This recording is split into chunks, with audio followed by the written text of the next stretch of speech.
দেশে সয়াবিন তেলের সংকটের মধ্যেই ব্রাজিল আর্জেন্টিনা থেকে এলো 52,100 মেট্রিক টন সয়াবিন তেল। অপরিশোধিত এসব তেল দ্রুত খালাস পরিশোধন করে বাজারজাত করা গেলে শীঘ্রই সয়াবিন তেলের বাজার নিয়ন্ত্রণে আসবে।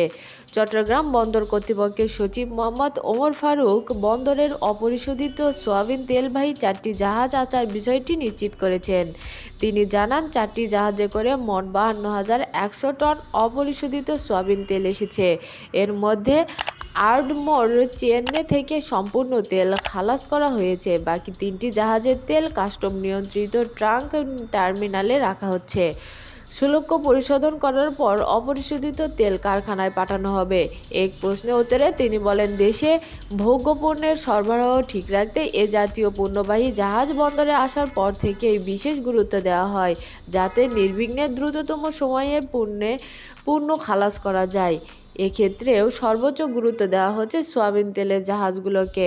বন্দর সূত্রে জানা গেছে, গত 5 নভেম্বর আর্জেন্টিনা থেকে এমটি আর্ডমোর চেন্নাই নামে একটি ট্যাঙ্কার জাহাজ চট্টগ্রাম বন্দরের উদ্দেশ্যে রওনা দেয়। জাহাজটি চট্টগ্রামে পৌঁছে 6 ডিসেম্বর। মাল খালাস করে জাহাজটি ভারতের উদ্দেশ্যে 9 ডিসেম্বর চট্টগ্রাম বন্দর ত্যাগ করে। এমটি সানি ভিক্টোরি নামের আরেকটি জাহাজ অপরিশোধিত সয়াবিন তেল নিয়ে 7 নভেম্বর ব্রাজিল বন্দর থেকে রওনা দেয়।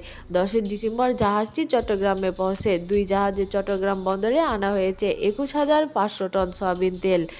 এমটি ডাবলডোর নামে আরেকটি জাহাজ গত 2 নভেম্বর দক্ষিণ আমেরিকার দেশ আর্জেন্টিনা থেকে চট্টগ্রামের উদ্দেশ্যে রওনা দেয়। 7 ডিসেম্বর জাহাজটি চট্টগ্রামে পৌঁছে। এছাড়া একই দেশ থেকে জিঙ্গাস থ্রেসার নামে একটি জাহাজ 5 নভেম্বর চট্টগ্রামের উদ্দেশ্যে রওনা দেয়। 10 ডিসেম্বর জাহাজটি চট্টগ্রামে পৌঁছে। এই 2 জাহাজে রয়েছে 30,600 টন সয়াবিন তেল।